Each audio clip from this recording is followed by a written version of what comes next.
Hello guys, Lego here, and in today's video I have a throwback Lego Ninjago review of the Lego Ninjago movie. So this is the Manta Ray bomber, and this was set number 70609, contained 341 pieces and retailed for £24.99 in the UK when it originally released in 2017. So the set comes with one build, 4 minifigures, so without further ado let's move on to the build.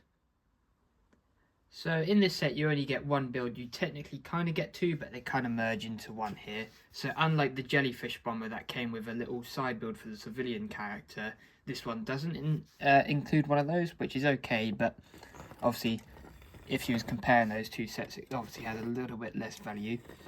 But what I mean by it kind of has two builds is the fact that the little dinghy up here, which houses the actual minifigures, the shark army, are there in this little dinghy. So this actually detaches from the set, and this is the giant dinghy piece that they've been using for quite a long time, but in yellow. And on the side here, obviously, given the name Manta Ray Bomber, there's these two massive sort of torpedo style bombs here, which are really simple assemblies, which just clip onto one of these access points on the side there. And there's just basically some little controls for the shark general, or just the shark warrior, and another seat for the gunner in the back. And I really like the gun build because they've used a magnifying glass as sort of like the reticle, so you can actually sort of aim the minifigure through this, and obviously it actually works as a Lego magnifying glass, which is pretty cool. And there's just some couple levers on the end there, so you can imagine he's actually controlling it. But obviously really simple assembly, but that just attaches onto these jumper plates on the back here, so they're not attached completely by studs, so it's a nice secure connection without being too connected, so it's obviously really easy to take on and off. But overall, obviously, you can see that, given by the name and obviously the look of it, it is supposed to be based on a manta ray, which is really cool, and they've got a lot of, obviously, the key details of a manta ray here. So the main colour scheme of the animal, I guess you could say, is obviously the sand, sort of navy blue almost. And they've done a really good job at creating an angle for the sort of wings, or like the flippers for the manta ray, where it just sort of gradually curves down at sort of like a 35-degree angle here.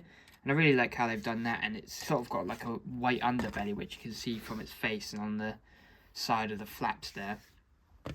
And at the end they've got these little sort of aeroplane sort of wing pieces here, which are just sort of little, so you can imagine it sort of oscillating through the water or whatever if it was an actual animal. But you can obviously angle those to sort of how you want them to make it look a little bit more organic. Obviously it's supposed to be like a ship, or obviously a plane or something. But coming to the face, obviously the most intriguing part of the build, they've done a really funny job at sort of achieving like the mouth here, and I really like how they've incorporated one of the play features, where I'll get onto in a moment. And they've really done a good job. We've included some eyes here, so it just does look like a live animal almost, but also at the same time being extremely robotic. And I really like this inclusion here for the cephalic fins that you would see on an actual manta ray, but they're actually just the boat oars. So you could actually take these off and give them to, say, one of the pilots of the mini dinghy. Say they've been grounded and they're now in the water, they have to use the oars to obviously get themselves around. So you can attach them to these parts here. Obviously they don't really reach the water, but you can obviously sort of imagine for yourself that they're in the water and they're sort of rowing themselves along now, rather than obviously flying it. The only problem I've had with the oar pieces is the connection's really weak. So I find all the time I'll constantly snap these off on accident, because the plastic for the oars is a little bit softer, so they don't really connect properly in there. So they're really easy to take in and out, but that's only a minor issue, and obviously it doesn't really detract away from the set at all.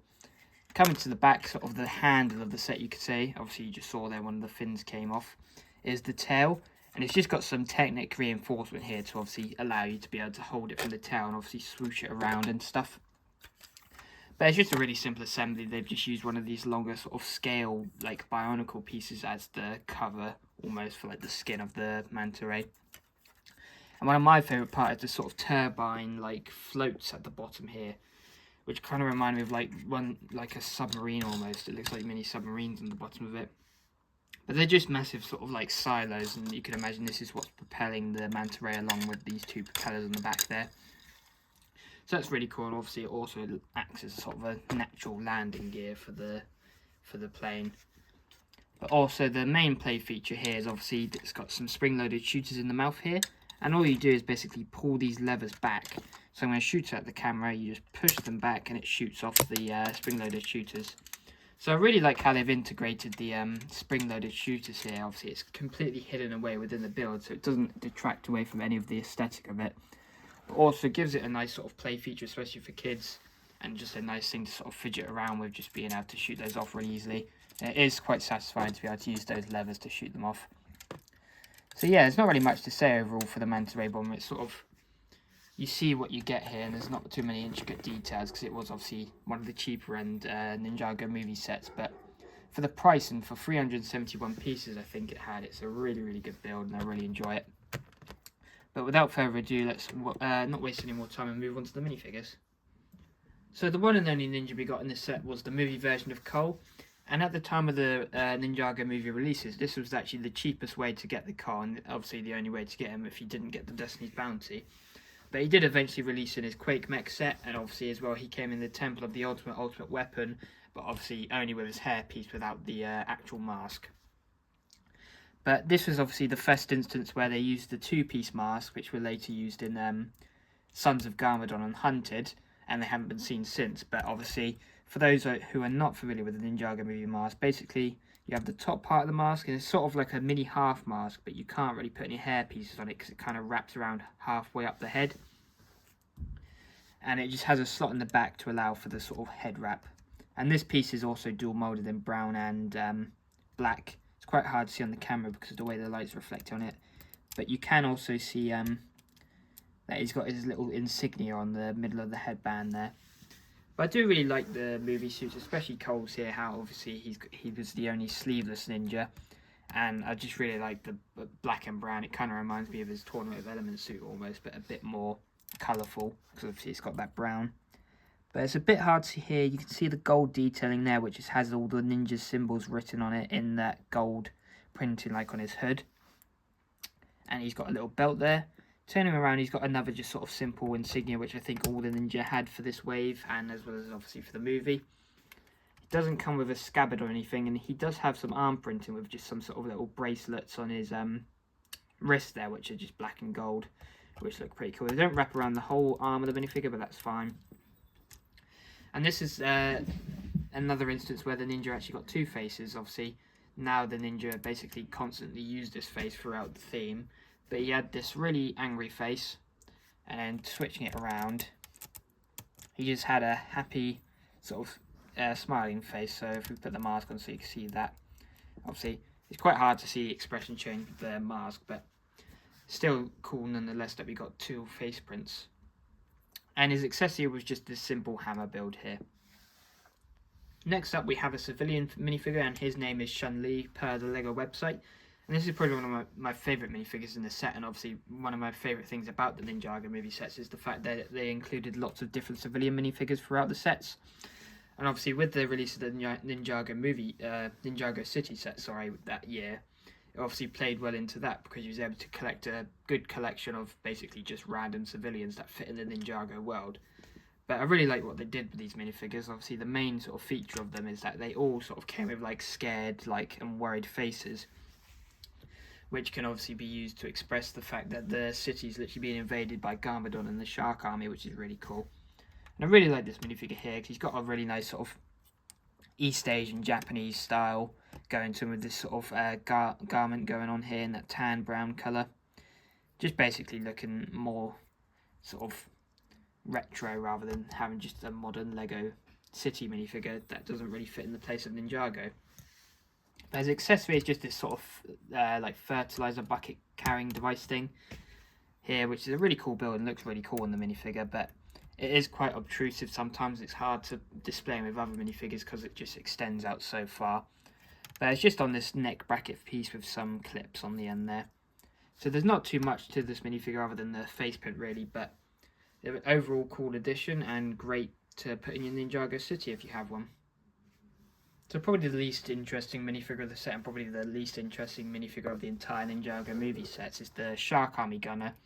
So he's just one of the movie grunts that doesn't include one of the specialised moulded sort of headpieces that emulates some sort of fish or something. He just comes with this sort of blue bob hat and a really simple face print here. This is a sort of torso design you'll see a lot on the Ninjago movie villains. It's just this sort of like tactical vest vibe going on with the grey and sort of sand blue colour scheme going on. So definitely not the most interesting minifigure, because obviously he doesn't come in one of the cool sort of sea creature head pieces, but not really much to say about him. You can just sort of gather what you can by just looking at him, really. Not really much to explain. So then here we have Great White. So this is obviously what I was just talking about, one of the characters with a specially moulded fish or sea creature head, and his is just being a great white shark, and I really love the moulds that they've done for this movie. Just taking it off here so you can see it a bit better. You can see the teeth in there, it's got eyes, it's got a fin, and it's sort of attached to like a Bacta tank almost, or like an oxygen supply for the characters. And as you can see, his one's actually low on oxygen here with that red one single bar there. And that just attaches over like any sort of Ninjago or Lego minifigure head accessory. But I'm pretty sure his torso detailing and legs are basically the exact same. There's probably a few differences. But obviously the main feature is going to be that sort of animal head here, which is really cool, and obviously sets these characters apart from any other Ninjago villains. So taking it off so you can see the face print, he's just got this really crazy, like angry face print with these massive eyebrows, which is really cool. These two villain minifigures did come with accessories, but I cannot remember where I placed them. But they're basically the Lego fish piece in blue, but with just some sort of attachment in them to obviously be like a sword or an axe or something. But not really much to say about him again, other than the fact he's got the really cool shark helmet.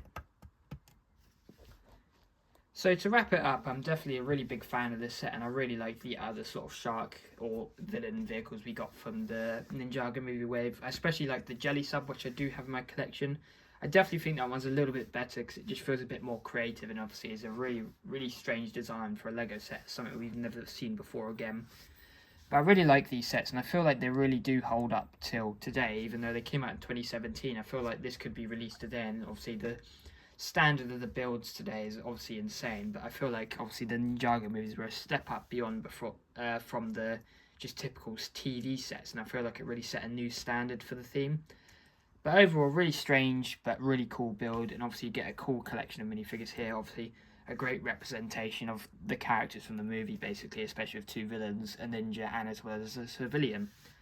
So that's going to be all from me from now, so peace out.